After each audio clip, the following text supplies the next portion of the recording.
start, you'll need to pry off any centre caps to allow access to the hub nut. I'm just using a small screwdriver. This nut is very tight, so give it a good soaking with some penetrating oil first. Loosen the hub nut, but not undo it while the wheel is still on the ground with the handbrake on. In fact, throughout the whole procedure, the handbrake is on and the car is in gear. I'm using a 30mm 6-sided deep socket and a Tommy bar. Any breaker bar will do, and a long piece of aluminium pipe as an extension. Once the hub nut has been cracked, you can loosen the wheel bolts and jack the car up. Support it using the safe jacking techniques as from Chapter 2. Then take the wheel off.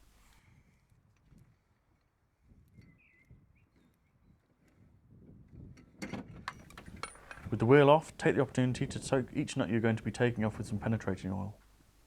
Thread the caliper slider bolts, the strut to wheel bearing housing nuts, the tie rod ball joint nut, ball joint clamp nut, and the brake pipe hose. Remove the hub nut and washer.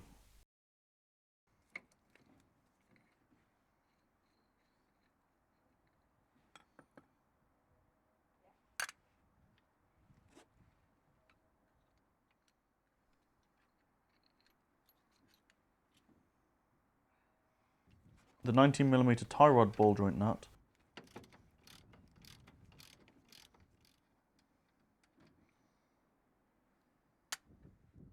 then use a ball joint splitter to separate the tapered bolt.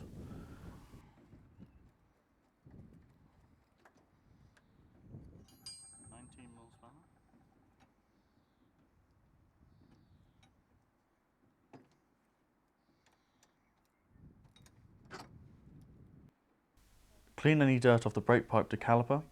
I'm using a wire brush. And then apply some more lubricant.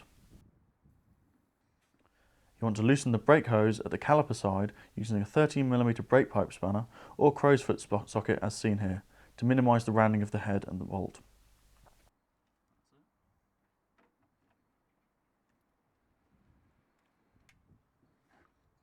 With the brake hose loose, you can remove the caliper from the housing. You need a 6mm hex for the 2 slider bolts. Make sure they are clean inside, and if possible avoid using Allen keys. I'm using a 6mm hex bit with a ratchet attachment, which I hit with a hammer to ensure it is flush with the bolt head.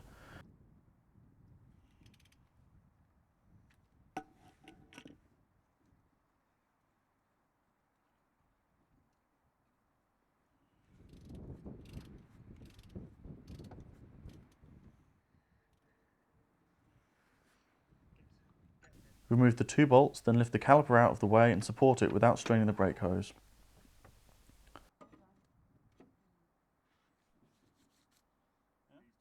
Finally, remove the 2 18 or 19mm strut to housing bolts.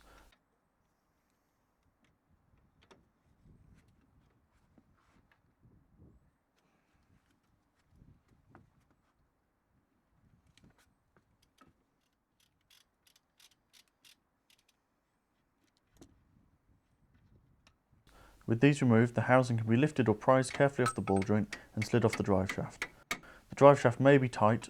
Hitting the outside edge with a hammer can loosen it.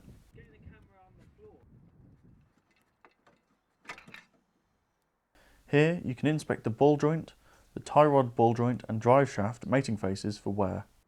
With the assembly off, you can see the main difference between the 2 housings, which is the caliper carrier. The 239mm brake disc housing has the carrier inbuilt, whereas the larger housing has a separate carrier. Shown here is the 256mm brake disc carrier. Before fitting the new housing, I fitted new wheel bearings and new hubs.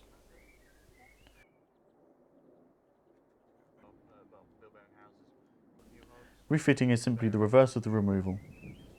The wheel bearing kit I bought came with the new locking nuts for everything that I removed. Clean any dirty threads with a wire brush before refitting.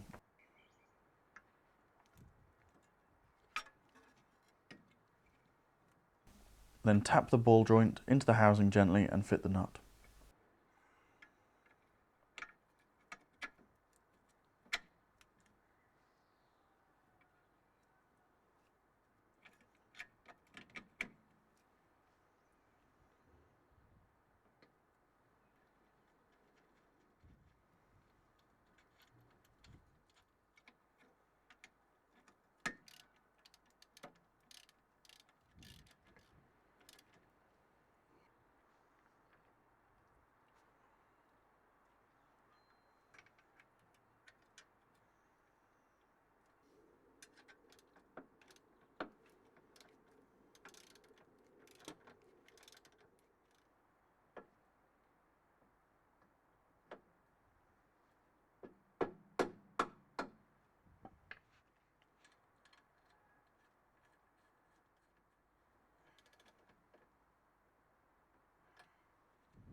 Clean the brake disc and hub with brake cleaning fluid and wipe thoroughly before fitting.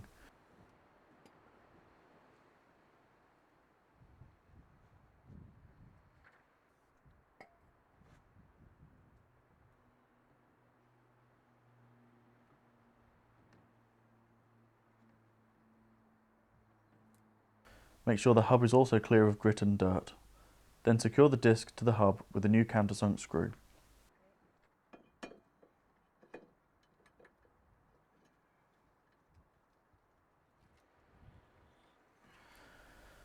With the disc seated, the caliper carrier can be bolted on with the two 17mm bolts tightened to 65 Nm.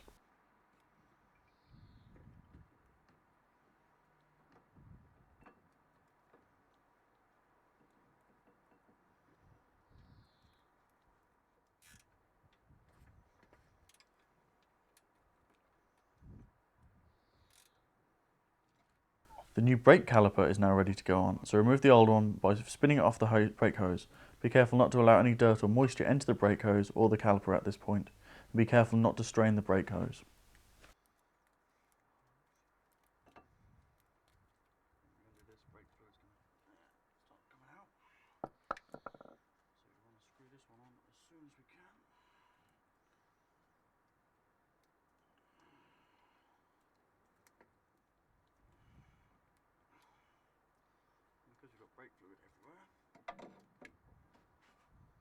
Clean off any excess spilt brake fluid.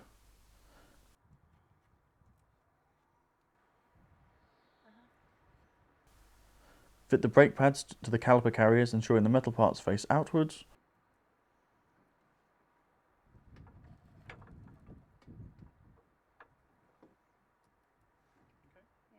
Then take the caliper and see if it will fit over the pads.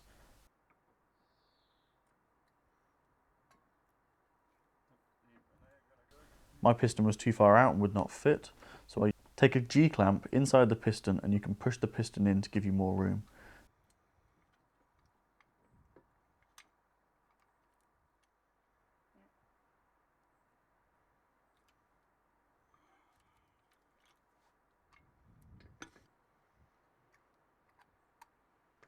The caliper can then be put over the pads. Always use new caliper bolts with thread lock.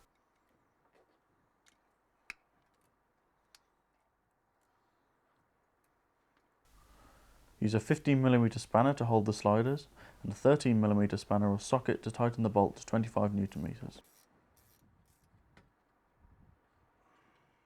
With the caliper bolted on, you can tighten the brake hose onto the caliper.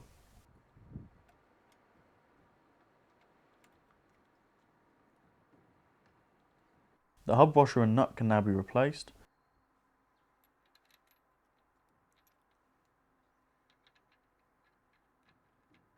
But the hub nut needs torquing to 265 Nm. You won't be able to torque this until the car is back on its wheels and on the ground. If you haven't done so already, now would be a good time to change your master cylinder to 22mm before you bleed the brakes. Otherwise your pedal travels too far before you get optimum braking. See the next chapter for the master cylinder and chapter 26 for brake bleeding.